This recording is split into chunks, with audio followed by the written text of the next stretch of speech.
ಎಷ್ಟು ಜನಕ್ಕೆ ಅನಿಸ್ತಾ ಇದೆ ಕರೆಕ್ಟ್ ಅಂತ್ಯ ಕಾಲದಲ್ಲಿ ನಾವು ಇದ್ದೇವೆ, ನಾನು ಸಿದ್ಧನಾಗಬೇಕೆಂಬುದಾಗಿ ಎಷ್ಟು ಜನಕ್ಕೆ ಅನಿಸ್ತಾ ಇದ್ದಾರೆ?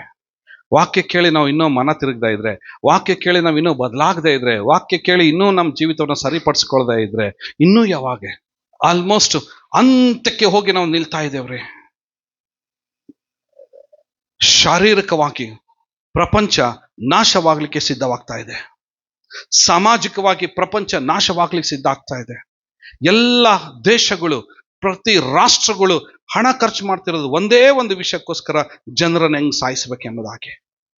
ಯಾವ ರೀತಿ ಅಣು ಬಾಂಬ್ ಹಾಕಬೇಕು, ಯಾವ ರೀತಿ ಮಿಸೈಲ್ಸ್ ಹಾಕಬೇಕು, ಯಾವ ರೀತಿ ರಾಕೆಟ್ಗಳನ್ನು ಮಾಡಬೇಕು, ಯಾವ ಥರ ವಿಷಾನಿಲಗಳನ್ನು ನಾವು ಹಾಕಬೇಕು, ದೇಶವನ್ನ ಹೆಂಗೆ ನಾಶ ಮಾಡಬೇಕು, ಜನ ಹೇಗೆ ನಾಶ ಆಗಬೇಕು. ಅಂತ್ಯ ಕಾಲಕ್ಕೆ ಶಾರೀರಿಕವಾಗಿ ನಾವು ಬರ್ತಾ ಇದ್ದೇವೆ. ನಮಗೆ ಗೊತ್ತಿಲ್ದಂಗೆ ಇನ್ನೊಂದು ರಾಜ್ಯ ರೆಡಿ ಆಗ್ತಾ ಇದೆ. ನಾಶನದ ರಾಜ್ಯ ರೆಡಿ ಆಗ್ತಾ ಇದೆ, ನರಕದ ರಾಜ್ಯ ರೆಡಿ ಆಗ್ತಾ ಇದೆ, ಸಿದ್ಧವಾಗ್ತಾ ಇದೆ. ಇದೆಲ್ಲದರ ಮಧ್ಯದಲ್ಲಿ ದೇವರು ತನ್ನ ಸಭೆಯಲ್ಲಿ ತನ್ನ ದೂತರಿಗೆ, ತನ್ನ ಸೇವಕರಿಗೆ ತುತ್ತೂರಿಯನ್ನು ಕೊಟ್ಟು ಊದೆ ಎಂಬುದಾಗಿ ಹೇಳ್ತಾ ಇದ್ದಾನೆ. ಪ್ರತಿ ವಾರ ನಾನು ಇಲ್ಲಿ ಇದ್ಕೊಂಡು ಊದ್ತಾ ಇದ್ದೀನಿ. ನಾನು ದೇವರ ವಾಕ್ಯವೆಂಬ ತುತ್ತೂರಿ ನಾನು ಊದ್ತಾ ಇದ್ದೇನೆ. ಕೇಳಿಸ್ಕೊಂಡು ಜೀವನವನ್ನು ಸರಿಪಡಿಸ್ಕೊಂಡು ಬದಲಾಗಿ ದೇವರ ರಾಜ್ಯಕ್ಕೋಸ್ಕರ, ಕ್ರಿಸ್ತನ ಬರಣಕ್ಕೋಸ್ಕರ ಅವರು ಸಿದ್ಧರಾಗಿರೋರು. ದೇವರ ವಾಕ್ಯ ಹೇಳ್ತೈತೆ ಅವರು ಧನ್ಯರು ಎಂಬುದಾಗಿ. Amen, hallelujah.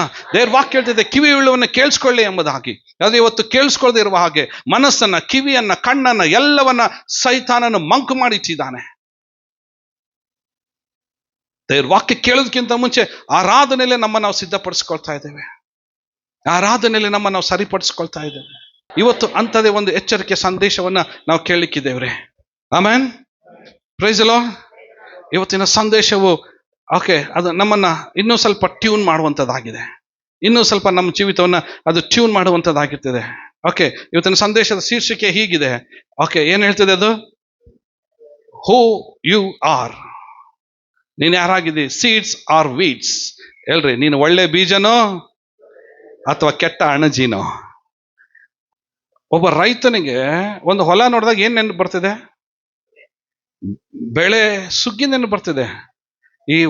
ನಾನು ಇದರಲ್ಲಿ ಏನಾದ್ರೂ ನಾನು ಬೆಳೆದೆ ಅಂದ್ರೆ, ಶೇಂಗಾ ಬೆಳೆದ್ರೆ ನಾನು ಎಷ್ಟು ಫಲ ಬರ್ಬೋದು, ಅದು ಜಸ್ಟ್ ನಾನು ನಿಂತ್ಕೊಂಡು ವಿಷನ್ ನೋಡ್ತಾನೆ, ಅಂತ ದರ್ಶನ ನೋಡ್ತಾನೆ, ವಾವ್ ಏನ್ ಬರ್ಬೋದು ಎಂಬುದಾಗಿ.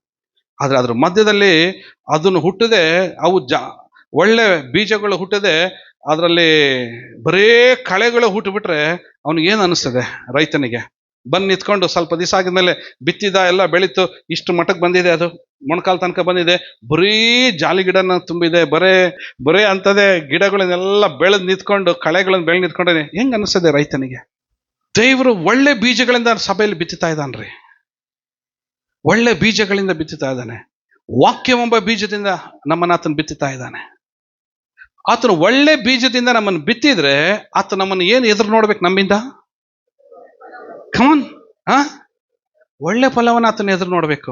ಇಲ್ಲ ಬರೀ ಕಳೆಗಳನ್ನೇ ಬೆಳೆದು ಅಂದ್ರೆ ಈಗ ಏನಾಗ್ತಿದೆ ಈಗ ಜೋಬಾಯ್ಲಿ ಜೋ ಜೀವಿತದಲ್ಲಿ ನೋಡ್ರಿ, ಇವಾಗ ಎಷ್ಟು ಯಾವ ಲೆವೆಲಲ್ಲಿ ಇದಾನಂದ್ರೆ ನನಗಿಂತ ಹೈಟ್ ಆಗ್ಬಿಟ್ಟ. ಈಗ ನಾನೇ ಎತ್ತಿ ನನ್ನ ಕೈಯಿಂದ ಜೋನಾಥನ್ ಅಂತ ಹೆಸರಿಟ್ಟಿರೋದು ನಾನೇ ಅವನಿಗೆ. ಈಗ ಅವ್ರ ತಂದೆ ತಾಯಿ ನಾವೆಲ್ಲ ಸೇರ್ಕೊಂಡು ಈತನಲ್ಲಿ ಒಳ್ಳೆ ಬೀಜಗಳನ್ನು ಹಾಕಿ ಹಾಕಿ ಹಾಕಿ ಹಾಕಿ ಬೆಳೆಸಿ ಬೆಳೆಸಿ ಬೆಳೆಸಿ ಬೆಳೆಸಿ ಬೆಳೆಸಿ ಅವರಪ್ಪ ಲಕ್ಷ ಗಂಟ್ಲೆ ದುಡ್ಡು ಕಟ್ಟಿ ಇಂಜಿನಿಯರಿಂಗ್ ಮಾಡ್ತಾ ಹೋಗಿ ಎಲ್ಲ ಮಾಡಿ ಅಷ್ಟೆಲ್ಲ ಕಷ್ಟಪಟ್ರೆ ಇವನ್ ಯಾವ್ದೊಂದು ಹುಡುಗಿ ಕರ್ಕೊಂಡು ಓಡೋಗ್ಬಿಟ್ಟ ಅಂತ ತಿಳ್ಕೊಡ್ರಿ. ಫಸ್ಟ್ ದುಃಖ ಪಡೋರು ಯಾರು ಹೇಳ್ರಿ ಇಲ್ಲಿ? ತಂದೆ ತಾಯಿ ಇಬ್ರು ದುಃಖ ಪಡ್ತಾರೆ. ಮಾಮ ಆಗಿ ಹೆಸರಿಟ್ಟನ್ನು ನಾನು ದುಃಖ ಪಡ್ತೀನಿ. ಸಂಬಂಧಿಕರಾಗಿರುವಂತ ನಾವೆಲ್ಲರೂ ದುಃಖ ಪಡ್ತೇವೆ ಇದನ್ನ ವಿಷಯದಲ್ಲಿ. ಹಲ್ಲೆಲೂಯಾ. ನಾವೆಲ್ಲರೂ ದುಃಖ ಪಡ್ತೀವಿ ಅಷ್ಟೇ. ಬಟ್ ಅವ್ರ ತಂದೆ ತಾಯಿ ಏನ್ ಮಾಡ್ತಾರೆ ಗೊತ್ತಾ? ಕಣ್ಣೀರ್ ಸುರಿಸ್ತಾ ಇವತ್ತು ನನ್ನ ಮಗ ತಿರುಗಿ ಬರ್ತಾನೆ, ನಾಳೆ ನನ್ನ ಮಗ ತಿರುಗಿ ಬರ್ತಾನೆ, ನಾಡ್ದ ಬರ್ಬೋದು, ಅಚ್ಚೆ ನಾಡ್ದ ಬರ್ಬೋದು. ನಿಧಾನಕ್ಕೆ ಅವರು ತಮ್ಮಂತ ಸಮಾಧಾನ ಮಾಡಿಕೊಂಡು ದೇ ಆರ್ ವೇಟಿಂಗ್, ಕಾಯ್ತಾ ಇರ್ತಾರೆ, ನಮಗೋಸ್ಕರ ಕಾಯ್ತಾ ಇರ್ತಾರೆ. ಹಲ್ಲೆಲೂಯಾ. ಇದು ಅಣಜಿರಿ. ಇದು ಗೊತ್ತಿಲ್ದಂಗೆ ಈತನ ಜೀವಿತವನ್ನ ನಾಶಪಡಿಸ್ಬೇಕೆಂಬುದಾಗಿ ಗೊತ್ತಿಲ್ದಂಗೆ ಆಕರ್ಷಣೆಗಳಿಂದ ಜೀವಿತಕ್ಕೆ ಪಿಶಾಚಿ ಕಾರ್ಯಗಳು ಒಂದು ವೇಳೆ ಬಂದು ತುಂಬಿಕೊಂಡು ಏನಾದ್ರು ಹೋಗೋದಾಕಿದ್ರೆ ಅದು ತಂದೆ ತಾಯಿ, ಸಭೆಗೆ, ಕುಟುಂಬಕ್ಕೆ, ಸಮಾಜ ಎಲ್ಲರಿಗೂ ನೋವು. ಅದು ದಯವಿಟ್ಟು ನಾನು ನಿಮ್ಗೊಂದು ರಿಕ್ವೆಸ್ಟ್ ಮಾಡ್ತೀನಿ ರೀ, ನಿಮ್ಮ ಮಕ್ಕಳಿಗೋಸ್ಕರ ಪ್ರಾರ್ಥಿಸ್ರಿ. Hallelujah. Don't waste the time. ನಮ್ಮ ಕತೆ ಅರ್ಧಕ್ಕೆ ಬಂದು ನಿಂತ್ಕೊಂಡಿದೆ. ನಮ್ಮ ಕತೆ ವಯಸ್ಸಿನ ಆಯುಷ್ ಕಾಲದಲ್ಲಿ ಅರ್ಧಕ್ಕೆ ಬಂದು ನಿಂತ್ಕೊಂಡ್ಬಿಟ್ಟಿದೆ. ನೆಕ್ಸ್ಟ್ ಹೊಸ ಜನರೇಷನ್ ನಾವು ಬಿಟ್ಟು ಹೋಗ್ತಾ ಇದ್ದೀವಿ. We should give the best holy and righteousness legacy. ನಾವು ಒಳ್ಳೆದನ್ನವ್ರಿಗೆ ನಾವು ಬಿಟ್ಟು ಹೋಗ್ಬೇಕಾಗಿದೆ. ಆಮೇನ್. ನಮ್ಮ ಮಕ್ಕಳು ಓಕೆ ಜೋ ಹೇಳಬೇಕು, ನಮ್ಮಪ್ಪ my dad is my hero ಅಂತ ಹೇಳಬೇಕು, my mom is my hero ಅಂತ ಹೇಳಬೇಕು. ಹಲ್ಲೆಲೂಯಾ. ಅದಕ್ಕೆ ಬೇಕಾಗಿರುವಂಥದ್ದು ಸಂಸ್ಕಾರದ ಜೊತೆಗೆ ದೇವರ ವಾಕ್ಯ ಕೂಡ, ಸಂಸ್ಕಾರದ ಜೊತೆಗೆ ದೇವರ ನಿಯಮಗಳು, ದೇವರ ಆಜ್ಞೆಗಳು, ದೇವರ ವಾಗ್ದಾನಗಳು, ದೇವರ ಆಶೀರ್ವಾದಗಳು ಕೂಡ ನಮಗೆ ಬೇಕಾಗಿದೆ. ಆ ರೀತಿಯಾಗಿ ಮಕ್ಕಳು ಬೆಳೆದು ದೊಡ್ಡವರಾಗಬೇಕಾಗಿದೆ. ಇತನ ಜೀವಿತ ಮಾರ್ಪಟ್ಟು ಕರ್ತನ ಕಡೆಗೆ ತಿರುಗಿ ಒಬ್ಬ ಒಳ್ಳೆ ಮಗನಾಗಿ, ನಂಬಿಗಸ್ತ ಮಗನಾಗಿ, ಕೈಗಳನ್ನೆತ್ತಿ ಕೊಡುವಂತ ಆಶೀರ್ವಾದದ ನಿಧಿಯಾಗಿ ಮಗನು ಬೆಳೆದ್ರೆ ಗೌರವ ಯಾರಿಗೆ? ತಂದೆಗೆ, ತಾಯಿಗೆ ಗೌರವ, ಸಭೆಗೆ ಗೌರವ. ಹಲ್ಲೆಲೂಯಾ. ಅವಾಗ ಏನ್ ಹೇಳ್ತಾರೆ ಗೊತ್ತಾ? ಹಲೋ, ಇಲ್ಲಿ ಕೇಳಿಸ್ಕೊಡ್ರಿ ಎಲ್ಲರೂ. ಅವಾಗ ಅವರಪ್ಪ ಹೇಳ್ತಾನೆ, ಮೈ ಸನ್ ಈಸ್ ಮೈ ಹೀರೋ ಅಂತ ಹೇಳ್ತಾನೆ. ನನ್ನ ಮಗ ನನಗೆ ಹೀರೋ, ನನ್ನ ಮಗಳು ನನಗೆ ಯಾರಾಗಿದ್ದಾರೆ? ಹೀರೋ ಆಗಿದ್ದಾರೆ ಎಂಬುದಾಗಿ ನಾವು ಹೇಳಬೇಕು. At the same time exactly ದೇವರು ಹೇಳಬೇಕು, ಈ ಸಭೆ ಓಕೆ ನನ್ನ ಸಭೆ ಎಂಬುದಾಗಿ ಯೇಸು ಸ್ವಾಮಿ ಹೇಳಬೇಕು. ಪರಲೋಕದಲ್ಲಿ ಯೇಸು ಸ್ವಾಮಿ ಹೇಳಬೇಕು, this is my church, I purchase this church with my precious shedded blood. ನಾನು ಸುರಿಸಲ್ಪಟ್ಟ ನನ್ನ ಅಮೂಲ್ಯವಾದ ರಕ್ತದಿಂದ, ಬೆಲೆಯುಳ್ಳ ರಕ್ತದಿಂದ ನಾನು ಇದನ್ನು ಕೊಂಡುಕೊಂಡಿದ್ದೇನೆ ಎಂಬುದಾಗಿ ದೇವರು ಹೇಳಬೇಕು. ಆಮೆನ್. ಹಲ್ಲೆಲೂಯಾ. ನಮ್ಮೆಲ್ಲರ ಜೀವಿತಗಳಲ್ಲಿ ದೇವರು ಒಳ್ಳೆ ಬೀಜಗಳಿಂದ ಆತನ ದೇವರು ನಮ್ಮನ್ನ ತುಂಬ್ತಾ ಇದ್ದಾನ್ರಿ. ಅದರ ಫಲ ಕೊಡುವುದು ನಮ್ಮ ಕೈಯಲ್ಲಿದೆ ರೀ. ಇದಕ್ಕೆ ಸರಿಯಾಗಿ ಯೇಸು ಸ್ವಾಮಿ ಒಂದು ಸಾಮ್ಯವನ್ನ ಯೇಸು ಸ್ವಾಮಿ ಹೇಳ್ತಾರೆ. ಓಕೆ, ಶಿಷ್ಯಂದ್ರೆಲ್ಲರೂ ಹೊಲದಲ್ಲಿ ನಡ್ಕೊಂಡು ಹೋಗ್ತಾ ಇದ್ದಾರೆ. ನಡ್ಕೊಂಡು ಹೋಗ್ಬೇಕಾದ್ರೆ ಯೇಸು ಸ್ವಾಮಿ ಒಂದು ಸಾಮ್ಯವನ್ನ ಅವರಿಗೆ, ಒಂದು ಕಥೆಯನ್ನ, ಓಕೆ ಕಥೆ ರೂಪವಾಗಿರುವಂಥ ಒಂದು ಸಾಮ್ಯವನ್ನ, ಒಂದು ಉದಾಹರಣೆ ಪೂರ್ವಕವಾಗಿ ಯೇಸು ಸ್ವಾಮಿ ಒಂದು ವಿಷಯವನ್ನ ಮಾತನಾಡ್ತಾ ಇದ್ದಾರೆ. ನಿಮ್ಮ ಬೈಬಲಲ್ಲಿ ಮತ್ತಾಯನ ಬರೆದ ಸುವಾರ್ತೆ 13ನೇ ಅಧ್ಯಾಯ ಅದರ 24, 25 ಮತ್ತು 27-30 ತನಕ ನೀವು ಅದನ್ನು ಓದೋದಾಗಿದ್ರೆ, ಸೊ ಹಂಗೆ ಕಂಟಿನ್ಯೂಷನ್ ಅಲ್ಲಿ ಓಕೆ ನಿಮ್ಗಲ್ಲಿ ಬೈಬಲ್ ತೆಗೀರಿ, ಇಲ್ಲಾಂದ್ರೆ ಸ್ಕ್ರೀನ್ ಮೇಲೆ ಇದೆ ನೋಡ್ರಿ. Okay, you can read. ಏನ್ ಹೇಳ್ತಿದೆ ಅದು? ಹೋದ್ರಿ. ಆತನು ಮತ್ತೊಂದು ಸಾಮ್ಯವನ್ನು ಅವರಿಗೆ ಹೇಳಿದನು. ಅದೇನೆಂದರೆ, ಪರಲೋಕ ರಾಜ್ಯವು ಒಳ್ಳೆಯ ಬೀಜವನ್ನು ತನ್ನ ಹೊಲದಲ್ಲಿ ಬಿತ್ತಿದ್ದ ಒಬ್ಬ ಮನುಷ್ಯನಿಗೆ ಹೋಲಿಕೆಯಾಗಿದೆ. ಒಳ್ಳೆ ಬೀಜವನ್ನ ಬಿತ್ತಿದ ಒಬ್ಬ ಮನುಷ್ಯನಿಗೆ ಹೋಲಿಕೆ ಆಗಿದೆ. ಆದರೆ ಜನರು ನಿದ್ರೆ ಮಾಡುವ ಸಮಯದಲ್ಲಿ ಅವನ ವೈರಿಯು ಬಂದು ಗೋಧಿಯ ನಡುವೆ ಹಣಜಿ ಬಿತ್ತಿ ಹೋದನು. ಓಕೆ, ಯಾರು ಬಿತ್ತಿ ಹೋದ್ರಂತ? ಹಣಜಿ. ಹಲೋ, ವೈರಿ. ಕಳೆ ಯಾರನ್ನು ಬಿತ್ತಿದ್ರಂತೆ? ಜೋರ ಹೇಳು, ಯಾರು? ವೈರಿಯು ಬಿತ್ತಿ ಹೋದನು. ಓಕೆ. ಆಗ ಯಜಮಾನನ ಆಳುಗಳು ಅವನ ಬಳಿಗೆ ಬಂದು, ಅಯ್ಯ, ನೀನು ನಿನ್ನ ಹೊಲದಲ್ಲಿ ಒಳ್ಳೆಯ ಬೀಜ ಬಿತ್ತಿದೆಯಲ್ಲ, ನೀನು ನಿನ್ನ ಹೊಲದಲ್ಲಿ ಒಳ್ಳೆಯ ಬೀಜ ಬಿತ್ತಿದೆಯಲ್ಲ, ಹಣಜಿ ಎಲ್ಲಿಂದ ಬಂತು ಎಂದು ಕೇಳಲು, ನೋಡ್ರಿ ಆಳುಗಳು ಬಂದು ಕೇಳ್ತಾ ಇದ್ದಾರಂತೆ, ಅಯ್ಯ ಎಲ್ಲಿಂದ ಬಂತಿದ್ದು? ಅವನು, ಇದು ಒಬ್ಬ ವೈರಿ ಮಾಡಿದ ಕೆಲಸ ಅನ್ನಲಾಗಿ ಆಳುಗಳು ಅವನನ್ನು, ಹಾಗಾದರೆ ನಾವು ಅದನ್ನು ಆರಿಸಿ ತೆಗೆಯೋಣವೋ ಎಂದು ಕೇಳಲು, ಅವನು, ಬೇಡ, ಹಣಜಿಯನ್ನು ಆರಿಸಿ ತೆಗೆಯುವಾಗ ಅದರ ಸಂಗಡ ಗೋಧಿಯನ್ನೆಲ್ಲಾದರೂ ಕಿತ್ತಿರಿ, ಸುಗ್ಗಿ ಕಾಲದ ತನಕ ಎರಡೂ ಕೂಡ ಬೆಳೆಯಲಿ. ವಾವ್, ನಮ್ ದೇವ್ರ ಎಷ್ಟು ಒಳ್ಳೆಯ ನೋಡ್ರಿ. ಒಂದು ಸುಗ್ಗಿ ಕಾಲ ಬರ್ತದೆ. ಸುಗ್ಗಿ ಕಾಲ ಅಂದ್ರೆ ಏನ್ ಗೊತ್ತಾ? ಕೊಯ್ಯುವ ಕೊಯ್ಲಿನ ಕಾಲ ಬರ್ತದೆ. ಅಲ್ಲಿ ತನಕ ಎರಡೂ ಬೆಳಿಲಿ. ಆಮೇಲೆ ಸುಗ್ಗಿ ಕಾಲದಲ್ಲಿ ನಾನು ಕೊಯ್ಯುವವರಿಗೆ ಮೊದಲು ಹಣಜಿಯನ್ನು ಆರಿಸಿ ತೆಗೆದು ಅದನ್ನು ಸುಡುವುದಕ್ಕೆ ಹೊರಕ್ಕೆ ಕಟ್ಟಿ ಹಾಕಿ ಗೋಧಿಯನ್ನು ತನ್ನ ಕಣಜಕ್ಕೆ ತುಂಬಿರಿ ಎಂದು ಹೇಳುವೆನು ಅಂದನು. ವಾಹ್, ಎಂತ ಬ್ಯೂಟಿಫುಲ್ ಸಾಮ್ಯ ಇದೆ.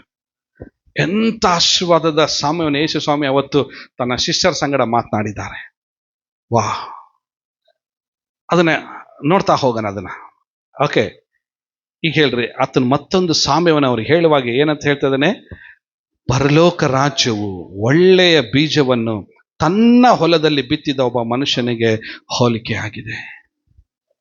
ಇಲ್ಲಿ ನೋಡ್ರಿ, ನಾವು ಕುತ್ಕೊಂಡಿರೋದು ಇದೆಲ್ಲದು ದೇವರ ರಾಜ್ಯವಾಗಿದೆ ರೀ. ಇದು ಪರಲೋಕ ರಾಜ್ಯವಾಗಿದೆ. ದೇವರ ಸಭೆಯು ಪರಲೋಕ ರಾಜ್ಯವಾಗಿದೆ. ಆಮೇಲೆ ಹೇಳ್ರಿ, ದೇವರ ಸಭೆ ಪರಲೋಕ ರಾಜ್ಯವಾಗಿದೆ. ದೇವರ ಸಭೆ ಪರಲೋಕ ರಾಜ್ಯವಾಗಿದೆ. ಈ ಪರಲೋಕ ರಾಜ್ಯದಲ್ಲಿ ದೇವರು ಒಳ್ಳೆಯ ಬೀಜಗಳನ್ನು ತಂದು ಅದನ್ನ ಬಿತ್ತಿದ್ದಾನೆ. ದೇವರು ನನಗೆ ನಿಲ್ಲಿಸಿದ್ದು ಏನೋ ಇನ್ಸ್ಟ್ರೂಮೆಂಟ್ನ ಪ್ಲೇ ಮಾಡಿ ಚಂದವಾಗಿ ಹಾಡಿ ನಿಮ್ಮನ್ನೆಲ್ಲ ಎಂಟರ್ಟೈನ್ ಮಾಡಕ್ ಅಷ್ಟೇ ಅಲ್ಲ ರೀ. ಮ್ಯೂಸಿಕ್ ಇರೋದು, ಸಂಗೀತ ಇರೋದು, ಆರಾಧನೆ ಇರೋದು ನಮ್ಮ ಎಂಟರ್ಟೈನ್ಮೆಂಟಿಗೆ ಅಲ್ಲ. ತಪ್ಪಾಗಿ ನಾವು ತಿಳ್ಕೊಂಡಿದ್ದೀವಿ. ಮ್ಯೂಸಿಕ್ ಇರೋದು, ಆರಾಧನೆ ಇರೋದು, ಸಾಂಗ್ಗಳಿರೋದು ದೇವ್ರ ನಾಮದ ಮಹಿಮೆಗೋಸ್ಕರ. ಹಲ್ಲೆಲೂಯ. ಈ ಮಹಿಮೆನ ಸಲ್ಲಿಸುವುದರ ಜೊತೆಗೆ ನಮ್ಮನ್ನೆಲ್ಲರನ್ನು ದೇವರು ಒಳ್ಳೆ ಬೀಜಗಳಿಂದ ಒಳ್ಳೆ ಫಲ ಕೊಡುವ ಹಾಗೆ ದೇವರು ಹೊಲವೆಂಬ ಈ ಸಭೆಯಲ್ಲಿ ತನ್ನ ಬೀಜಗಳಿಂದ ಪ್ರತಿ ವಾರ ನಮ್ಮ ಮೇಲೆ ಆತನ ಬಿತ್ತುತ್ತಾ ಇದ್ದಾನೆ. ಪ್ರತಿ ವಾರ ಒಳ್ಳೆ ಬೀಜಗಳಿಂದ ದೇವರನ್ನು ಬಿತ್ತುತ್ತಾ ಇದ್ದಾನೆ. ತನ್ನ ಪ್ರೀತಿಯ ವಾಕ್ಯದಿಂದ ಬಿತ್ತುತ್ತಾ ಇದ್ದಾನೆ. ತನ್ನ ನಂಬಿಕೆಯ ವಾಕ್ಯದಿಂದ ಆತನು ಬಿತ್ತುತ್ತಾ ಇದ್ದಾನೆ. ತನ್ನ ಪ್ರವಾದನೆ ಮಾತುಗಳಿಂದ ಆತನು ಬಿತ್ತುತ್ತಾ ಇದ್ದಾನೆ. ತನ್ನ ವಾಗ್ದಾನದ ಮಾತುಗಳಿಂದ ಆತನು ಬಿತ್ತುತ್ತಾ ಇದ್ದಾನೆ. ಇದಕ್ಕೆ ಬೇಕಾದಂಥ ಅನೇಕ ಕಥೆಗಳು, ಅನೇಕ ಚರಿತ್ರೆಗಳು, ಅನೇಕ ಕೀರ್ತನೆಗಳು, ಅನೇಕ ಜ್ಞಾನೋಕ್ತಿಗಳು, ಅನೇಕ ಪ್ರವಾದನೆ ಪುಸ್ತಕಗಳು, ಅನೇಕ ಸುವಾರ್ತೆಯ ಕಾರ್ಯಗಳು, ಅನೇಕ ಸಾಮ್ಯಗಳು, ಅನೇಕ ಅದ್ಭುತ ಕಾರ್ಯಗಳು, ಸೂಚಕ ಕಾರ್ಯಗಳು, ಪತ್ರಿಕೆಗಳು, ಪ್ರಕಟಣೆಗಳು, ಇವು ಎಲ್ಲವನ್ನ ದೇವರು ಒಂದು ಕೂಡ ದೇವರು ನಮಗೆ ಮರೆ ಮಾಡದೆ ಪ್ರತಿಯೊಂದನ್ನ ತೆರೆದ ಪುಸ್ತಕವಾಗಿ ಅದರಿಂದ ತೆಗೆದು ತೆಗೆದು ತೆಗೆದು ತೆಗೆದು ತೆಗೆದು ತೆಗೆದು ತೆಗೆದು ದೇವರು ನಮ್ಮ ಜೀವಿತಕ್ಕೆ ಬಿದ್ದುತ್ತಾ ಇದ್ದಾನೆ. ಸ್ವೀಕರಿಸ್ಕೊಂಡ್ರೆ ಎಷ್ಟು ಜನ ಇದ್ದೀವಿ ನಾವು? ಇದು ಇಂಪಾರ್ಟೆಂಟ್ ರೀ. ಸ್ವೀಕರಿಸ್ಕೊಂಡ್ರೆ ಎಷ್ಟು ಜನ ಇದ್ದೇವೆ? ಬಿತ್ತೋದಕ್ಕಿಂತ ಮುಂಚೆ ಆ ಭೂಮಿ ಹಸಿಯಾಗಿರ್ಬೇಕ್ರಿ. ಹಲ್ಲೆಲೂಯ. ಕರೆಕ್ಟ್ ಅಲ್ಲ? ಒಣ ನೆಲದಲ್ಲಿ ಯಾರು ಬಿತ್ತಾರ? ಭೂಮಿ ಏನಾಗಿರ್ಬೇಕು? ಒಂದು ಮಳೆ ಬಂದಿರಬೇಕು, ಬಂದು ಭೂಮಿ ಎಲ್ಲ ತಂಪಾಗಿರ್ಬೇಕು. Price the lord. ಇವತ್ತು ಯಾರು ಒಪ್ಪಿಸ್ಕೊಡ್ಲಿಕ್ಕೆ ತಯಾರಿಲ್ರಿ. ಪವಿತ್ರಾತ್ಮನ ಅಭಿಷೇಕದ ಮಳೆಗೆ ಒಪ್ಪಿಸ್ಕೊಡ್ಲಿಕ್ಕೆ ಯಾರು ತಯಾರಿಲ್ರಿ. ಆ ರೀತಿ ಒಪ್ಪಿಸ್ಕೊಟ್ಟಿದ್ದಾಗಿದ್ರೆ ನಿನ್ನ ಜೀವಿತದಲ್ಲಿ ಆ ಬೀಜವನ್ನು ನೀನು ಸ್ವೀಕರಿಸ್ಕೊಳ್ತೀಯ. ಬೀಜವನ್ನು ಸ್ವೀಕರಿಸ್ಕೊಳ್ಳೋದಾಗಿದ್ರೆ ಅದು ತನ್ನ ಒಳಗಡೆ ಇಟ್ಕೊಂಡು ಅದು ಫಲ ಬರಬೇಕದು, ಅದು ಗಿಡವಾಗಿ ಅದು ಬೆಳಿಬೇಕದು. ಬಿತ್ತಿದ ಮೇಲೆ ಸ್ವಲ್ಪ ಒಂದು ಟೈಮ್ ಇದೆ ರೀ, ಒಂದು ಗ್ಯಾಪ್ ಇದೆ. ಅವ್ರು ಏನ್ ಮಾಡ್ತಿದ್ರಂತೆ? ಅವರು ಬಿತ್ತಿದ ಮೇಲೆ ಅವ್ರು ಏನ್ ಮಾಡ್ತಿದ್ರಂತೆ ಜನರು? ಆದ್ರೆ ಜನರು ನಿದ್ರೆ ಮಾಡುವ ಕಾಲದಲ್ಲಿ ಎಂಬುದಾಗಿ ಹೇಳ್ತಿದೆ. ಅವರು ನಿದ್ರೆ ಮಾಡಿದ ತಕ್ಷಣ ಹಾಕೇನು ಹೋಗ್ಲಿಲ್ಲ. ಅವ್ರೇನು ನಿದ್ರೆ ಮಾಡುವ ಕಾಲ ಎಂದಾಗ ಇದು ಕೃಪೆ ಕಾಲ ರೀ. ಇದು this is the time of grace. ಈ ಕೃಪೆ ಕಾಲದಲ್ಲಿ ಒಂದ್ ವೇಳೆ ನಾವು ಅಲಕ್ಷ್ಯವಾಗಿರೋದಾಗಿದ್ರೆ, ಈ ಕೃಪೆ ಕಾಲದಲ್ಲಿ ಒಂದು ವೇಳೆ ನಾವು ಯಾವುದೇ ದೇವ್ರಿಗೆ ಒಪ್ಪಿಸಿಕೊಡದೆ, ನಮ್ಮನ್ನು ನಾವು ಸಮರ್ಪಿಸಿಕೊಳ್ಳದೆ, ವಾಕ್ಯವನ್ನ ಸ್ವೀಕರಿಸಿಕೊಳ್ಳದೆ ಇರೋದಾಗಿದ್ರೆ, ಎಲ್ಲರೂ ಇರೋದಾಗಿದ್ರೆ, ಜೋರಾಗೆಲ್ಲರೂ ಇರೋದಾಗಿದ್ರೆ ಯಾರು ಬರ್ತಾರಂತೆ? ವೈರಿಯು ಬಂದು ಗೋಧಿಯ ನಡುವೆ ಹಣಜಿಯನ್ನು ಬಿತ್ತಿ ಹೋದನು. ಅಲ್ಲಿ ಇದ ನೋಡ್ರಿ, ಇಲ್ಲಿ ಹಿಂದ್ಗಡೆ ಕಾಣ್ತದೆ picture. Can U C the picture? Yeah, these people are sleeping. Okay, but ಅವನೇನ್ ಮಾಡ್ತಿದ್ದಾನೆ? ಮಲಗಿರೋ ಸಮಯದಲ್ಲಿ, ಇವರು ಮಲಗಿರೋ ಸಮಯದಲ್ಲಿ ಅವನ ಕೈಯಿಂದ ಸೈಲೆಂಟಾಗಿ ಬಂದು ಯಾವ ಬೀಜವನ್ನು ತೆಗೆದುಕೊಂಡು ಬಂದಿದ್ದಾನೆ? ಕಳೆಯ ಬೀಜಗಳು, ಹಣಜಿಯ ಬೀಜಗಳು, ಪಾಪದ ಬೀಜಗಳು, ದುಷ್ಟ ಕಾರ್ಯಗಳ ಬೀಜಗಳು, ದುರಾಸೆಯ ಬೀಜಗಳು, ನಾಟ್ಯವಾಡುವ ಬೀಜಗಳು, ಪ್ರಪಂಚದ ಎಂಜಾಯ್ ಮಾಡುವಂಥ ಬೀಜಗಳು, ಶಾಪಕರವಾದ ಬೀಜಗಳು ಅವ್ರ ಜೀವಿತದಲ್ಲಿ ಸೈಲೆಂಟಾಗಿ ಬಿತ್ತು ಹೋದಂತೆ. ಆದರೆ ಇವಾಗೆ ಭೂಮಿ ಎರಡನ್ನು ಸ್ವೀಕರಿಸ್ಕೊಳ್ತದೆ. ಯಾವ ಬೀಜ ಹಾಕಿದ್ರು ಕೂಡ ಭೂಮಿ ಸ್ವೀಕರಿಸ್ಕೊಳ್ತದೆ. ಓಕೆ, ಇವಾಗ ನಿಮಗೂ ಕೂಡ ನನಗೂ ಕೂಡ ದೇವ್ರು ಹೇಳ್ತಾನೆ, ಒಳ್ಳೆ ಬೀಜನೂ ನಮ್ಮಲ್ಲಿ ಬಿತ್ಬೋದು, ಕೆಟ್ಟ ಬೀಜಗಳು ಕೂಡ ಬಿತ್ಬೋದು. ಯಾವುದಕ್ಕೆ ನೀವು ಒಪ್ಪಿಸಿ ಕೊಡ್ತೀರಾ? ಇದೊಂದು ಎಚ್ಚರಿಕೆ ಸಂದೇಶವಾಗಿದೆ ರೀ. ವೈರಿ ಇರೋದು ನಿಜ, ಭೂಮಿ ಇರೋದು ನಿಜ, ಬೀಜ ಇರೋದು ನಿಜ, ಬಿತ್ತುವವರು ಇರೋದು ನಿಜ, ವೈರಿಯೂ ನಿಜ, ಹಣಜಿಯೂ ನಿಜ, ಕಳೆನೂ ನಿಜ, ಹುಟ್ಟೋದು ನಿಜ. ಒಂದು ನಿಮಿಷ ನಮ್ಮ ಎದೆ ಮೇಲೆ ನಾವು ಕೈ ಇಟ್ಕೊಂಡು ಒಂದು ವೇಳೆ ನಾವು ದೇವ್ರ ಸನ್ನಿಧಾನದಲ್ಲಿ ನಾವು ಕೇಳೋದಾಗಿದ್ರೆ, ದೇವ್ರೆ ನನ್ನ ಜೀವಿತದಲ್ಲಿ ಎಷ್ಟು ಕಳೆಗಳು ಇದೆ ಎಂಬುದಾಗಿ ನೀವು ಕೇಳಿದ್ರೆ ಖಂಡಿತವಾಗಿ ದೇವ್ರು ನಿಮಗೆ ತೋರಿಸ್ತಾನ್ರಿ. ನಾನು ನನ್ನ ಹೆಂಡತಿಗೆ ಮೋಸ ಮಾಡ್ಬೋದು, ನನ್ನ ಮಕ್ಕಳಿಗೆ ಮೋಸ ಮಾಡ್ಬೋದು, ನನ್ನ ಸಭೆಗೆ ಮೋಸ ಮಾಡ್ಬೋದು, ಯಾರು ಗೊತ್ತಿಲ್ದಂಗೆ ನಾನು ಮೋಸ ಮಾಡ್ಬೋದು. ಆದರೆ ನಾನು ಸೃಷ್ಟಿಸಿದಂಥ ದೇವರು ನಾನು ಮೋಸ ಮಾಡ್ಲಿಕ್ಕೆ ತಯಾರಿಲ್ಲ ರೀ. ಸೃಷ್ಟಿಸಿದ ದೇವರಿಗೆ ಮೋಸ ಮಾಡ್ಲಿಕ್ಕೆ ಸಾಧ್ಯನೇ ಇಲ್ಲ ರೀ. Praise the Lord. ಯಾಕಂದ್ರೆ ನಾವು ಪ್ರತಿಯೊಬ್ಬರು ದೇವರ ಸಿಂಹಾಸನದ ಮುಂದೆ ಹೋಗಿ ನಿಂತ್ಕೊಂಡು ಲೆಕ್ಕ ಕೊಡಬೇಕಾಗಿದೆ. ನಾವು ಬಿ ಕೇರ್ಫುಲ್. ನಿಮ್ಮ ಜೀವಿತದಲ್ಲಿ ಎಲ್ಲಿ ಯಾವ ಕ್ಷೇತ್ರದಲ್ಲಿ ಬಂದು ವೈರಿಯು ಆ ಅಣಜಿಯನ್ನ ಅಥವಾ ಏನ್ ಬಿತ್ತುತ್ತಾ ಇದ್ದಾನ ಕೆಟ್ಟದನ್ನ ಆಲೋಚಿಸ್ರಿ. ಒಂದು ವೇಳೆ ಆ ರೀತಿಯಾಗಿ ದೇವ್ರು ನಿಮ್ಮ ಜೀವಿತದಲ್ಲಿ ಮಾತನಾಡೋದಾಗಿದ್ರೆ ಒಪ್ಪಿಸಿಕೊಟ್ಟು ಅದಕ್ಕೋಸ್ಕರ ಪಶ್ಚಾತ್ತಾಪ ಪಟ್ಟು ದೇವರ ಕಡೆಗೆ ತಿರುಗಿಕೊಳ್ಳ್ರಿ. ಸೇ ಆಮೆನ್. ನಾವು ದೇವರ ಕಡೆ ತಿರುಗಿಕೊಳ್ಳುವಾಗ ಓಕೆ, ಆತನ ಕರುಣಾಶಾಲಿಯಾದಂಥ ದೇವರು ನಮ್ಮ ಮೇಲೆ ತನ್ನ ಕೃಪೆಯನ್ನು ಸುರಿಸಿ ಕಡು ಕೆಂಪಾದ ನಮ್ಮ ಪಾಪಗಳನ್ನೆಲ್ಲ ಹಿಮದ ಹಾಗೆ ಆತನ ನಮಗೆ ಬೆಳ್ಳಗೆ ಮಾಡುವನಾಗಿದ್ದಾನ್ರಿ. ಹೇಳ್ರಿ ಆಮೆನ್. ವಾ, praise the Lord. Be careful. ವೈರಿ ಇದ್ದಾನ್ರಿ, ವೈರಿ ಇದ್ದಾನೆ, ವೈರಿ ಇದ್ದಾನೆ, ಅಣಜಿ ಕೂಡ ಇದೆ. ಕಟ್ ಮಾಡೋಣ. ಓಕೆ, ಇನ್ನೊಂದು ಟೈಮ್ ಬಂತ್ರಿ. ಅವನು ವೈರಿ ಏನೋ ಬಂದು ಬಿತ್ತು ಹೋದ. ಇನ್ನೊಂದು ಸಮಯ ಬಂತು.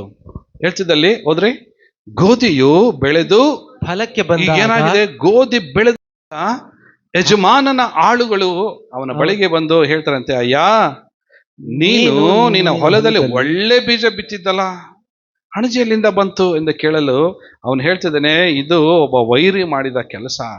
ವೈರಿ ಇದಾನ್ರಿ, ಆ ವೈರಿ ತನ್ನ ಕೆಲಸವನ್ನು ತಾನು ಮಾಡ್ತಾ ಇದ್ದಾನೆ. ಆದ್ರೆ ಅವನಿಗೆ ಒಪ್ಪಿಸ್ಕೊಡ್ಬೇಡ್ರಿ. ಒಂದ್ ವೇಳೆ ಆ ವೈರಿ ನಿಮ್ ಜೀವಿತದಲ್ಲಿ ಕಾಣ ಬಂತಂದ್ರೆ ಪಶ್ಚಾತ್ತಾಪ ಪಟ್ಟು ದೇವ್ರ ಕಡೆ ತಿರ್ಕೊಂಡ್ಬಿಡ್ರಿ. ವಾಕ್ಯದಿಂದ ಅವನನ್ನು ಎದುರಿಸ್ರಿ.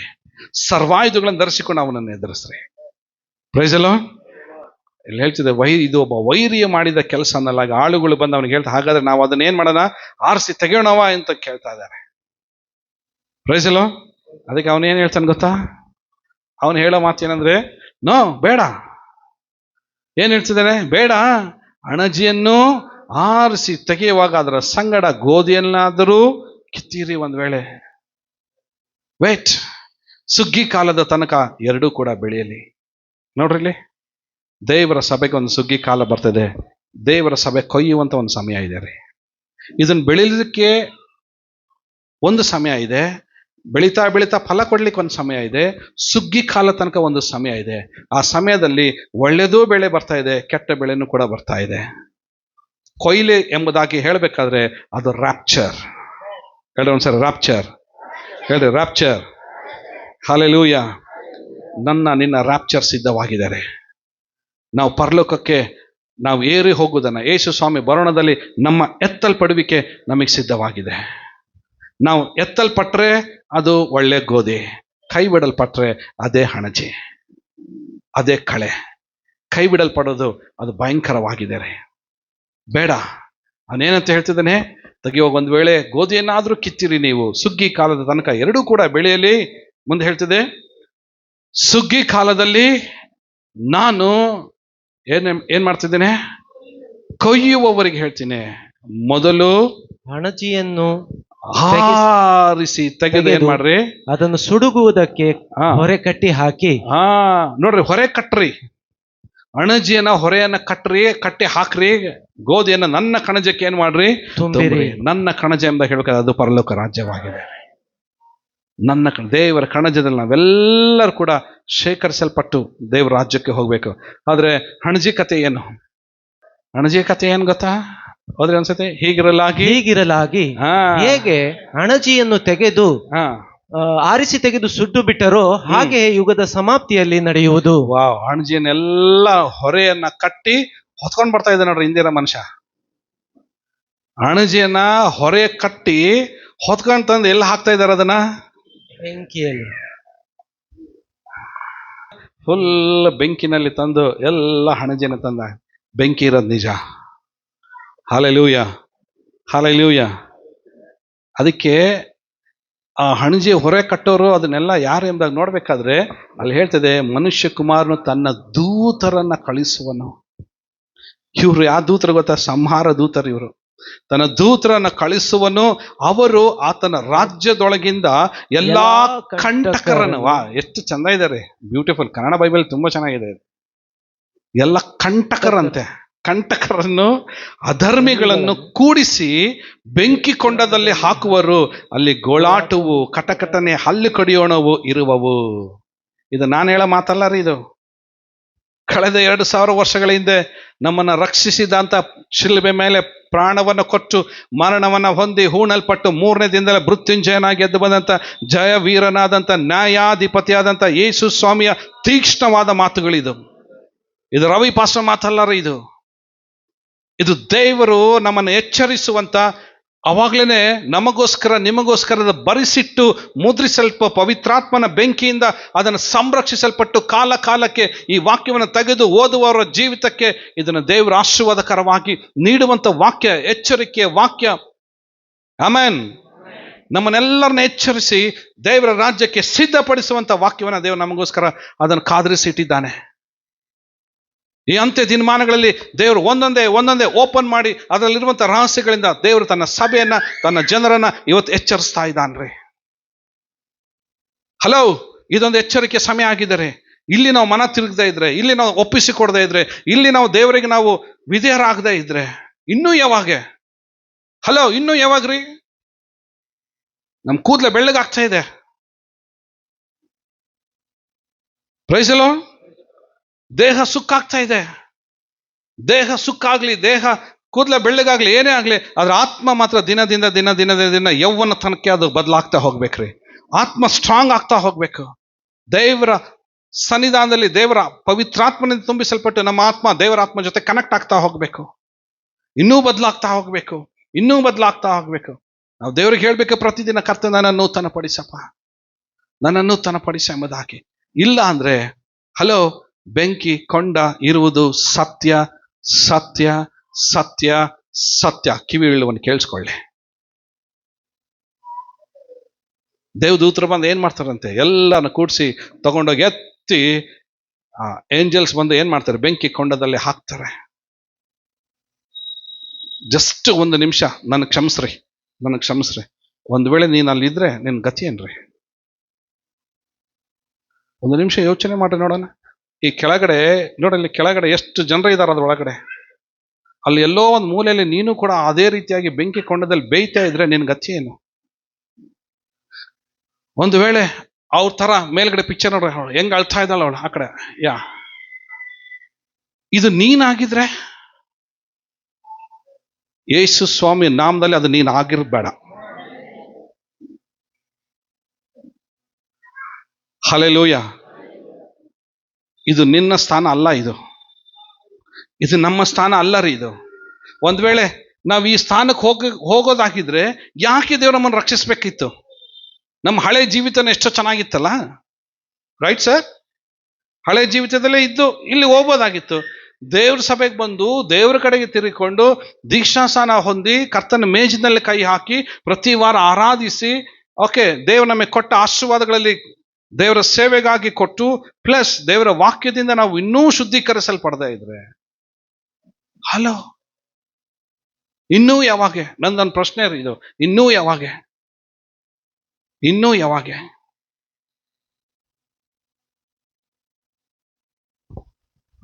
ಸಿದ್ಧವಾಗಿದೆ ರೀ, ಬೆಂಕಿ ಸಿದ್ಧವಾಗಿದೆ. Hell is true. ನರಕ ಇರೋದು ಸತ್ಯ. ನಿಮಗೆ ನಾನು ತೋರಿಸ್ತೀನಿ ರೀ. ನರಕದ್ದು ಒಂದು ಸೌಂಡ್ ಇದೆ ಅಲ್ಲಿ. ಇದು ಭೂಮಿನ ಡ್ರಿಲ್ ಮಾಡಿ ಹೋಗಿದ್ದಾರೆ. ಅಲ್ಲಿ ಶೋ ನಿಮಗೆ ತೋರಿಸ್ತೀನಿ ನಾನು. ಆ ಸೌಂಡ್ ಕೇಳಿಸ್ತೀನಿ ನಿಮಗೆ, ಒರಿಜಿನಲ್ ನರಕದ ಸೌಂಡ್ ಕೇಳಿಸ್ತೀನಿ ನಿಮಗೆ. ಯೂಟ್ಯೂಬ್ನಲ್ಲಿ ಹೋಗ್ರಿ ನೀವು, ಜಸ್ಟ್ ಹೆಲ್ ಸೌಂಡ್ ಅಂತ ಯೂಟ್ಯೂಬ್ನಲ್ಲಿ ಟೈಪ್ ಮಾಡ್ರಿ, ನಿಮಗೆ ಸಿಗ್ತದೆ. ಗೂಗಲಲ್ಲಿ ಸರ್ಚ್ ಮಾಡ್ರಿ, ಸಿಗ್ತದೆ. Oh my God Jesus, hell is real. ನರಕ ಇರೋದು ಗ್ಯಾರಂಟಿ ರೀ, ನರಕ ಇರೋದು ಗ್ಯಾರಂಟಿ. ಸ್ವಲ್ಪ ದಿನ ಆಗಿದ್ಮೇಲೆ ನಾವು ದೇವ್ರ ಕಡೆ ತಿರುಗಿಕೊಳ್ಳದೆ ಇದ್ರೆ, ಒಂದು ವೇಳೆ ಯೇಸು ಸ್ವಾಮಿ ಬರೋಣದಲ್ಲಿ ಬಂದು ಸಭೆ ಎತ್ತಲ್ಪಟ್ಟು ಜನರು ಹೋಗಿ ನಾಶನಕ್ಕೆ ಗುರಿ ಆಗಿದ್ರೆ, ಅವತ್ತಲ್ಲಿ ನರಕದಲ್ಲಿ ಹೋಗಿ, ಅಯ್ಯೋ, ನಾನು ರವಿ ಪಾಸು ಮಾತು ಕೇಳಲಿಲ್ಲ, ನಾನು ದೇವ್ರ ವಾಕ್ಯವನ್ನು ಕೇಳಲಿಲ್ಲ, ನನ್ನ ಸಭೆಯನ್ನು ಅಲಕ್ಷ್ಯ ಮಾಡಿದೆ, ದೇವ್ರ ಜನರನ್ನು ಅಲಕ್ಷ್ಯ ಮಾಡಿದೆ, ದೇವ್ರ ವಾಕ್ಯವನ್ನು ನಾನು ಅಲಕ್ಷ್ಯ ಮಾಡಿದೆ, ದೇವರ ವಾಕ್ಯವು ನನ್ನನ್ನು ಎಚ್ಚರಿಸ್ತು, ನಾನು ಒಪ್ಪಿಸ್ಕೊಡ್ಲಿಲ್ಲ, ಆದ್ರೆ ಇವತ್ತು ನಾನು ವೇದನೆ ಪಡ್ತಾ ಇದ್ದೇನೆ, ಕಷ್ಟ ಪಡ್ತಾ ಇದ್ದೇನೆ, ಬೆಂಕಿಯಲ್ಲಿ ನಾನು ಸಾಯ್ತಾ ಇದ್ದೇನೆ, ಸ್ವಾಮಿ ನನ್ನ ಕರುಣಿಸಲಿ ಅಂತ ತಪ್ಪಿಸಂದ್ರೆ ನಾನು ಹೇಳ್ತೀನಿ, ಅಲ್ಲಿ ಯೇಸು ಸ್ವಾಮಿಗೂ ಕೂಡ ಅಧಿಕಾರ ಇಲ್ಲ ಅಂತೆ ನಿಮ್ಮನ್ನು ಅದರಿಂದ ತಪ್ಪಿಸ್ಕೊಳ್ಳಿಕ್ಕೆ. ಯಾರ ಕೈಯಿಂದ ಕೂಡ ಸಾಧ್ಯ ಇಲ್ಲ. ಆ ಮನುಷ್ಯ ಕೇಳ್ತಾ ಇದ್ದಾನೆ, ಐಶ್ವರ್ಯವಂತ ಮನುಷ್ಯ, ಅಬ್ರಹಾಮನೇ ಯಾರನ್ನು ಕಳಿಸ್ಕೊಡು, ಲಾಜರನ್ನು ಕಳಿಸ್ಕೊಡು, ಅವನ ಕಿರುಬೆರಳನ್ನ ಅದ್ದಿ ನನಗೆ ನಾಲ್ಗೆಯನ್ನು ತಣ್ಣು ಮಾಡಲಿ, ಈ ಒರಿಯಲ್ಲಿ ನಾನು ಸಂಕಟ ಪಡ್ತಾ ಇದ್ದೇನೆ. ಅಬ್ರಹಾಮನ್ ಹೇಳಿದ ಮಾತೇನಂದ್ರೆ, ನೋ, ನಿನಗೂ ನರಕಕ್ಕೂ ಪರಲೋಕಕ್ಕೂ ಓಕೆ ದೊಡ್ಡದೊಂದು ಡಂಗುರ ಇದೆ, ದೊಡ್ಡ ಗ್ಯಾಪ್ ಇದೆ. ಇಲ್ಲಿರೋರು ಅಲ್ಲಿಗೆ ಹೋಗಕ್ಕಾಗಲ್ಲ, ಅಲ್ಲಿರೋರು ಇಲ್ಲಿ ಬರಕ್ಕಾಗಲ್ಲ. ಹಲ್ಲೆಲೂಯಾ. ನನಗೆ ಹೇಳ್ರಿ ನೋಡೋಣ, ಒಂದು ನಿಮಿಷ ಎಲ್ಲರೂ ಹೇಳ್ರಿ, ಎಷ್ಟು ಜನರು ಇಲ್ಲಿಗೆ ಹೋಗ್ಲಿಕ್ಕೆ ಆಸೆ ಪಡ್ತೀರಾ?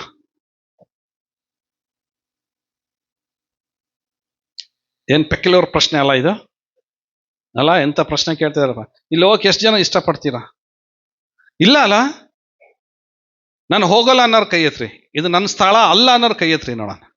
ಇದು ನನ್ನ ಸ್ಥಳ ಅಲ್ಲ, ಬೆಂಕಿ ನನ್ನ ಸ್ಥಳ ಅಲ್ಲ, ರೈಟ್? ನ್ಯಾಯ ತೀರ್ಪು ನನ್ನ ಸ್ಥಳ ಅಲ್ಲ, ಹೌದಲ್ಲ? ಮತ್ತೆ ಹಾಗಾದ್ರೆ ನಿನ್ನ ಸ್ಥಳ ಯಾವುದು? ನಿನ್ನ ಸ್ಥಳ ತೋರ್ಸಿ ಹೇಳ್ರಿ ನೋಡೋಣ, ಆಕ್ಷನ್ ಅಲ್ಲಿ ತೋರ್ಸಿ ಹೇಳ್ರಿ. ನಮ್ಮ ಸ್ಥಳ ಯಾವುದು? ಹಂಗೆ ಕೈ ಇಟ್ಕೊಳ್ರಿ, ಹಂಗೆ ಕೈ ಇಟ್ಕೊಳ್ರಿ. ನಮ್ಮ ಸ್ಥಳ ಯಾವುದು? ಹಾಗಾದ್ರೆ ಅದಕ್ಕೆ ತಕ್ಕಾಗಿ ನಾವು ಜೀವಿಸ್ಬೇಕಲ್ಲ, ಅಲ್ಲಿಗೆ ನಾವು ಯೋಗ್ಯರಾಗಿ ಜೀವಿಸ್ಬೇಕಲ್ಲ. ದೇವರು ನಮಗೆ ಆ ರಕ್ಷಣೆ ಅಂಗಿಯನ್ನು ದೇವರು ನಮಗೆ ಕೊಟ್ಟಿದ್ದಾನೆ, ಅದನ್ನ ನಾವು ಕಾಪಾಡ್ಕೊಳ್ಬೇಕಲ್ಲ. ನಮ್ಮ ರಕ್ಷಣೆ ಅಂಗಿ ನಾವು ಗಲೀಜು ಮಾಡ್ಕೊಳ್ಳದೆ, ಹೊಲಸು ಮಾಡ್ಕೊಳ್ಳದೆ, ಅದನ್ನ ಪರಿಶುದ್ಧತೆಯಲ್ಲಿ ನೀತಿ ಉಳ್ಳವರಾಗಿದ್ದು ಆ ರಾಜ್ಯಕ್ಕೆ ನಾವು ಸೇರ್ಬೇಕೋ ಬೇಡವೋ? ಹಲ್ಲೆಲೂಯಾ. ಒಂದೇ ಹಿಂಗೆ ಇಟ್ಕೊಡ್ರಿ ನೋಡೋಣ, ಹಿಂಗೆ ಇಟ್ಕೊಡ್ರಿ, ಹಿಂಗೆ ಇಟ್ಕೊಡ್ರಿ, ಕರೆಕ್ಟ್ ಅಲ್ಲ? ನನ್ನ ಕೈ ನೋಡ್ರಿ, ಪರಲೋಕ ರಾಜ್ಯಕ್ಕೆ ಹೋಗ್ಲಿಕ್ಕೆ ಒಂದೇ, ನರಕಕ್ಕೆ ಹೋಗ್ಲಿಕ್ಕೆ 3 ಬಾಗಿಲು ತೆಗಿತೈತೆ. ನರಕ ಇದು ಕೆಳಗೆ ತೋರಿಸ್ತಾ ಐತಿ, ಹಿಂಗೆ ಇಟ್ಕೊಂಡು ಕೆಳಗೆ ತೋರಿಸ್ತಾ ಇದೆ. ಇದು ನೀನು ಡೈರೆಕ್ಷನ್ ತೋರಿಸ್ತಾ ಇದೆ. ಓಕೆ, ಯಾವ ಕಡೆ ನೀನು ಹೋಗ್ತೀಯಾ? ಇಲ್ಲಾರ ಹೋಗ್ಬೋದು, ಇಲ್ಲಾರ ಹೋಗ್ಬೋದು. ಪರಲೋಕಕ್ಕೆ ಒಂದೇ ಮಾರ್ಗ ಇರೋದು, ಅದೇ ನರಕಕ್ಕೆ ಹೋಗ್ಲಿಕ್ಕೆ ಬಹಳ ದಾರಿಗಳು ಇದಾವೆ ನೋಡ್ರಿ. ಸರ್, ಆಮೇಲೆ ರೈಟ್? ಪರಲೋಕಕ್ಕೆ ಹೋಗಿ ಒಂದೇ ಮಾರ್ಗ, ಬೇರೆ ಯಾವ ಮಾರ್ಗ ಇಲ್ಲ ರೀ. ಶಾರ್ಟ್ಕಟ್ನಲ್ಲಿ ಬರ್ತೀನಿ ಅಂದ್ರೆ ನೋ ಶಾರ್ಟ್ಕಟ್, ಹೋಗ್ಲಿ ಡೈರೆಕ್ಟ್. ಬಟ್ ಇಲ್ಲಿ ಹೋಗ್ತೀರಾ ಹೋಗ್ರಿ, ಕೆಳಗಡೆ ಹೋಗ್ತೀರಾ ಹೋಗ್ರಿ. ಏನ್ ಸರ್?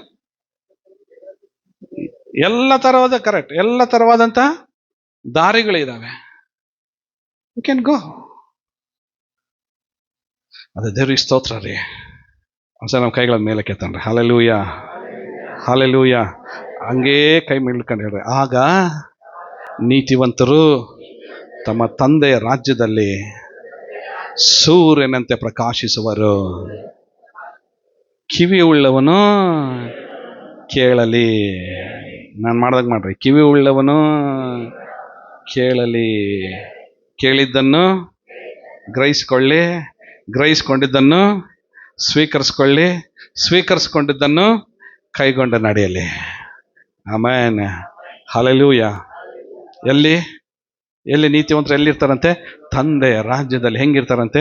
ಸೂರ್ಯನಂತೆ ಅವರು ಪ್ರಕಾಶಿಸ್ತಾರೆ. ಹೀಗೆ ಹೇಳ್ರಿ, ನಿಮ್ಮ ಸ್ಥಾನ ಇದಾ?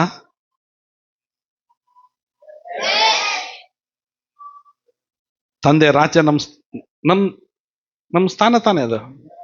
ಹಲ್ಲೆಲೂಯಾ. ಎಲ್ಲರೂ ನೋಡ್ರಿ, ನನ್ನ ನೋಡ್ರಿ, ನಾವ್ ಇಲ್ಲಿರೋರು ಎಲ್ಲರೂ ಅಲ್ಲಿರ್ತೀವಿ ನಾವು. Price the lord. ಇಲ್ಲಿರೋರು ನಾವೆಲ್ಲರೂ ಎಲ್ಲಿರ್ತೀವಿ? ಪರಲೋಕದಲ್ಲಿ ಇರ್ತೀವಿ ನಾವು. ನಮ್ಮ ತಂದೆ ರಾಜ್ಯದಲ್ಲಿ ನಾವಿರ್ತೀವಿ. ಹೆಂಗಿರ್ತೇವಂತೆ? ನಾವು ಸೂರ್ಯನ ಹಾಗೆ ಪ್ರಕಾಶಿಸ್ತಾ ಇದ್ದೇವಂತೆ. ಸೂರ್ಯನ ಹಾಗೆ ನಾವು ಪ್ರಕಾಶಿಸ್ತೇವೆ. ಅಲ್ಲಿ ಪ್ರಕಾಶಿಸ್ಬೇಕಾದ್ರೆ ನಾವು ಇಲ್ಲಿ ಪ್ರಕಾಶಿಸ್ಬೇಕ್ರೆ,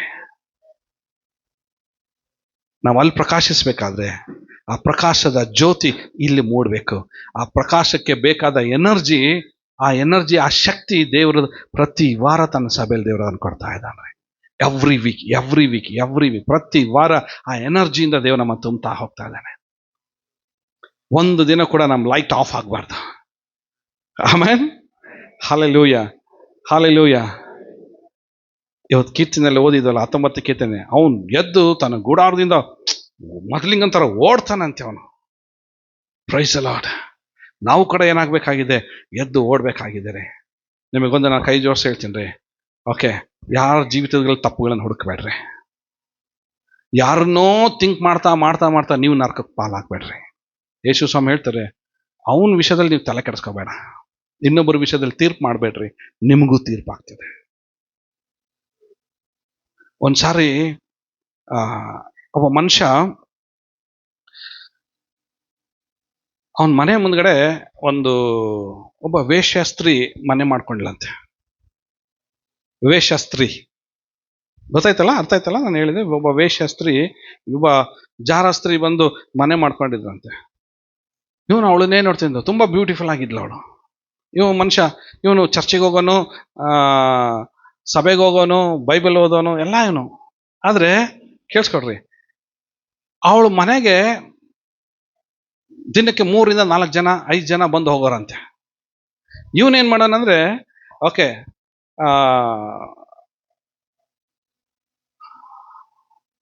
ಒಂದು ಡೈರಿ ತೆಗೆದು ಅದರೊಳಗೆ ಅವ್ನು ಬರೆಯೋಣಂತೆ. ಓಕೆ ಮಧ್ಯಾಹ್ನ 10 ಗಂಟೆಗೆ ಇವನು ಬಂದ, ಬೆಳಗ್ಗೆ 10 ಗಂಟೆಗೆ ಇವನು ಬಂದ, 12 ಗಂಟೆಗೆ ಇನ್ನೊಬ್ಬನು ಬಂದ, 4 ಗಂಟೆಗೆ ಇನ್ನೊಬ್ಬನು ಬಂದ, 6 ಗಂಟೆಗೆ ಇನ್ನೊಬ್ಬನು ಬಂದ, ಓಕೆ ರಾತ್ರಿ 10 ಗಂಟೆಗೆ ಇನ್ನೊಬ್ಬನು ಬಂದ, ರಾತ್ರಿ 1 ಗಂಟೆಗೆ ಇನ್ನೊಬ್ಬನು ಬಂದ. ಇವನು ಬುಕ್ನಲ್ಲಿ ಬರಿತಾ ಕೂತ್ಕೊಂಡಂತ. ಇವನು ಬರಿತಾ ಬರಿತಾ ಬರಿತಾ ಬರಿತಾ ಒಂದು ದಿನ ಅವನು ಸತ್ತೋದ, ಆ ಜಾರ ಸ್ತ್ರೀನೂ ಸತ್ತೋಗ್ಬಿಟ್ರಂತೆ ಒಂದಿನ, ಕೆಲವು ಸಮಯ ಆಗಿದ್ಮೇಲೆ. ಅದ್ರ ಘಟನೆ ಏನಂದ್ರೆ, ಅವಳು ಪರಲೋಕದಲ್ಲಿ ಇದ್ದಾಳೆ, ಇವನು ನರಕದಲ್ಲಿದ್ದಾನೆ. ಅವಳು ಪರಲೋಕದಲ್ಲಿದ್ದಾಳೆ, ಯಾಕಂದ್ರೆ ಅವಳಿಗೆ ಒಂದು ಒಳ್ಳೆ ದಿನದಲ್ಲಿ ಸುವಾರ್ತೆ ಸಿಕ್ತು, ತನ್ನ ಜೀವಿತವನ್ನ ಮಾರ್ಪಡಿಸ್ಕೊಂಡ್ಲು, ಪಶ್ಚಾತ್ತಾಪಪಟ್ಲು, ದೇವರ ಸಭೆಗೆ ಬಂದು 10 ಗೋಳಾಡಿ, ಸ್ವಾಮಿ ನಾನೊಬ್ಳು ಏನಾಗಿದ್ದೇನೆ, ಒಬ್ಬ ಜಾರ ಸ್ತ್ರೀ ಆಗಿದ್ದೆ, ನನ್ನ ಜೀವಿತ ಮಾರ್ಪಾಡಿಸಿ ಎಂಬುದಾಗಿ ಕೇಳಿದ್ಲು, ದೀಕ್ಷಾ ಸ್ಥಾನ ತೆಗೆದುಕೊಂಡ್ಲು, ಸ್ವಲ್ಪ ಕಾಲ ದೇವರ ಭಕ್ತಿಯಲ್ಲಿ ಜೀವಿಸಿದ್ಲು, ಸತ್ತೋಗಿದ್ರು ಪರಕಕ್ಕೆ ಹೋಗ್ಬಿಟ್ಲು. ಇವನು ಲೆಕ್ಕ ಬರ್ದು ಇವನು ಕೇಳಿದಂತೆ, ಸ್ವಾಮಿ ನಾನು ಇಷ್ಟು ಒಳ್ಳೆ ಕೆಲಸ ಮಾಡಿದೆ, ಒಳ್ಳೆ ಕಾಣಿಕೆಗಳನ್ನು ಕೊಟ್ಟೆ, ಸಭೆಯಲ್ಲಿ ಬರ್ತಿದ್ದೆ, ನಾನು ವರ್ಷಿಪ್ ಲೀಡರ್ ಆಗಿದ್ದೆ, ಎಲ್ಲ ನಾನು ಮಾಡಿದೆ. ದೇವರು 2 ಕೊಟ್ರಂತಾನೆ ರಮ್ ಅಂತಂದೇಳಿ. ಹಲ್ಲೆಲೂಯ. ನಿನ್ ಕೆಲಸ ಏನು? Praise the Lord. ನಿನ್ ಕೆಲಸ ಏನು?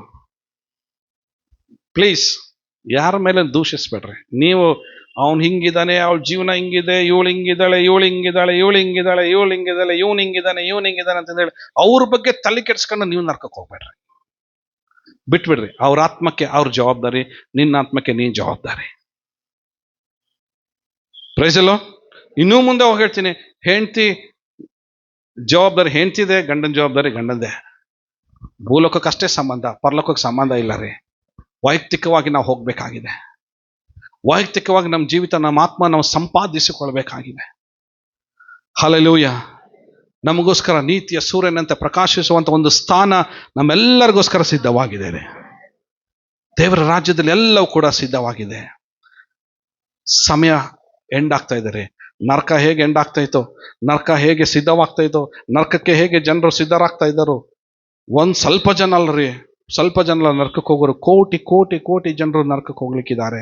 ಆದ್ರೆ ಅವರೆಲ್ಲರಿಂದ ತಪ್ಪಿಸಿಕೊಳ್ಳೋದಕ್ಕೋಸ್ಕರ, ಅವರೆಲ್ಲ ಪರಿಸ್ಥಿತಿಗಳಿಂದ ತಪ್ಪಿಸಿ ನಮ್ಮನ್ನ ದೇವರಾಜ್ಯ ಸೇರಿಸುವುದಕ್ಕೋಸ್ಕರ ನಮ್ಮ ರಕ್ಷಕನಾದ ಯೇಸು ಸ್ವಾಮಿ ನಮಗೋಸ್ಕರ ಮಧ್ಯಾಕಾಶದಲ್ಲಿ ಆತನ ಕಾಯ್ತಾ ಇದ್ದಾನೆ.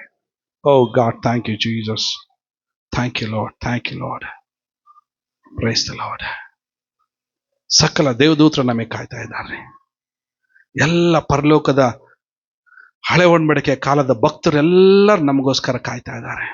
They are all waiting, they are all waiting. Amen. Entire Old Testament and New Testament and till now, ಇಲ್ಲಿ ತನಕ ಕರ್ತನಲ್ಲಿ ನಿದ್ರೆ ಹೋಗಿರುವವರೆಲ್ಲರೂ ಕೂಡ ಅಲ್ಲಿ ಕಾಯ್ತಾ ಇದ್ದಾರೆ. They are all waiting for us. ಎಲ್ಲರೂ ನಮಗೋಸ್ಕರ ಕಾಯ್ತಾ ಇದ್ದಾರೆ. ಒಂದೇ ಒಂದು ಆಜ್ಞೆಗೋಸ್ಕರ ತಡೆದು ನಿಂತಿದೆ, ಅದು ತಂದೆಯಾದ ದೇವರ ಆಜ್ಞೆ. ಯೇಸು ಸ್ವಾಮಿ ರೆಡಿಯಾಗಿದ್ದಾರೆ. Daddy shall I go? Daddy ಹೇಳ್ತಾರೆ, ಮಗ ವೇಟ್. ಓಕೆ. ಏಂಜಲ್ಸ್ ಕೇಳ್ತಾರೆ, Lord shall I blow the trumpet? ಅಂದ್ರೆ ಎಲ್ಲ ಏಂಜಲ್ಸ್ ದೇವದೂತರ ಕೇಳ್ತಾರೆ, ನಾವು ತುತ್ತೂರಿಯನ್ನು ಊದ್ಬಿಡ್ಲಾ ಅಂತ ತಕ್ಷಣ ತಂದೆ ಹೇಳ್ತಾರೆ, ಯಾಕೆ ಅವಸರ, ತಡಿ, ವೇಟ್ ವೇಟ್. ನನ್ನ ಮಗ ಪಶ್ಚಾತ್ತಾಪ ಪಡ್ತಾ ಇದ್ದಾನೆ. ಆಮೇಲೆ ಹಲ್ಲೆಲೂಯ. ಒಂದು ವೇಳೆ ಯೇಸು ಸ್ವಾಮಿ ಕೇಳ್ಬೋದು, ತಂದೆ ಯಾಕೆ, ವಾಯ್, ನಾನು ಹೋಗ್ಲಾ ಜಲ್ದಿ ಪ್ರಶ್ನೆ.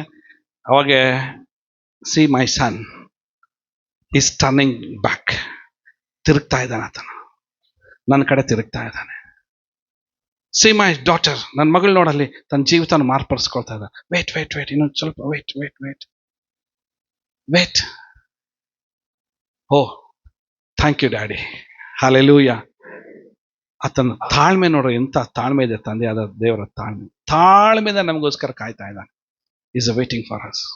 ಯೇಸು ಸ್ವಾಮಿ ನೋಡಿ ಥ್ರೋನಿಂದ ಇಳಿದು ಸೀದಾ ಬಂದು ರೆಡಿಯಾಗಿ ನಿಂತ್ಕೊಂಡಿದ್ದಾರೆ ಕೆಳಗಡೆ, ಭೂಮಿ ಮಧ್ಯ ಆಕಾಶದಲ್ಲಿ ನಿಂತ್ಕೊಂಡು ಕೆಳಗಡೆ ಭೂಮಿ ಇದೆ. ವೇಟ್. Okay, hallelujah. ನಾನು ನೆನೆಸ್ತೇನೆ, ಇಲ್ಲಿ ಟ್ರೂತ್ ವೇ ಫೆಲೋಶಿಪ್ ಚರ್ಚ್ ಇದೆ ರೀ.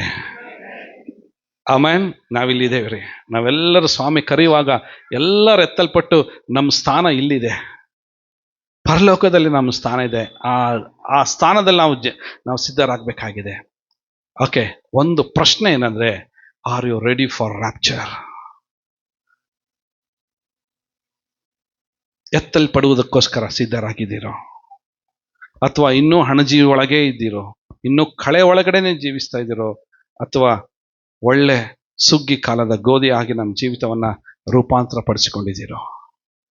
ಎಷ್ಟು ಜನರಿಗೆ ಅನ್ನಿಸ್ತಾ ಇದೆ ಇವತ್ತು ದೇವ್ರು ನನ್ನ ಜೊತೆ ಮಾತನಾಡ್ತಾ ಇದ್ದಾನೆ ಅಂತ? ರಿಯಲಿ ಪ್ರೈಸ್ ಅಲ್ಲೋ? ಎಷ್ಟು ಜನರಿಗೆ ಅನ್ನಿಸ್ತಾ ಇದೆ? ಎಸ್, ಇವತ್ತು ದೇವ್ರು ನನ್ನನ್ನು ಎಚ್ಚರಿಸ್ತಾ ಇದ್ದಾರೆ. ಏನು ಎಚ್ಚರಿಸ್ತಾ ಇದ್ದಾರೆ ಗೊತ್ತಾ? ಒಂದೇ ಒಂದು ಟ್ಯಾಗ್ ಲೈನಲ್ಲಿ ಹೇಳ್ತೀನಿ ನೋಡ್ರಿ, ನರಕದಿಂದ ತಪ್ಪಿಸಲ್ಪಡಬೇಕು, ದೇವ್ರ ರಾಜ್ಯಕ್ಕೆ ಸೇರಬೇಕು. ಒಂದೇ ಟ್ಯಾಗ್ ಲೈನ್, ದಟ್ಸ್ ಆಲ್. ಇನ್ನೂ ಮುಂದೆ ಹೇಳ್ತೀನಿ, ಒಬ್ಬನಾದರೂ ನಾಶವಾಗಬಾರದು, ಎಲ್ಲರೂ ನಿತ್ಯ ಜೀವ ಹೊಂದಬೇಕು. ಇನ್ನೂ ಒಂದು ಟ್ಯಾಗ್ ಲೈನ್ ಹಾಕ್ತೀನಿ, ಪಾಪವು ಕೊಡುವ ಸಂಬಳ ಮರಣ, ದೇವರ ಉಚಿತಾರ್ಥವಾದ ವರವು ಏನಾಗಿದೆ? ನಮ್ಮ ಕರ್ತನಾದ ಯೇಸು ಕ್ರಿಸ್ತನಲ್ಲಿ ನಿತ್ಯ ಜೀವವಾಗಿದೆ. ನಾವು ಸಿದ್ಧರಾಗೋಣ. ಎಲ್ಲರಿಗೂ ನಾನು ಸಿದ್ಧನಾಗ್ತೀನಿ. Amen. Please be stand up. ಎಲ್ಲರೂ ಕೂಡ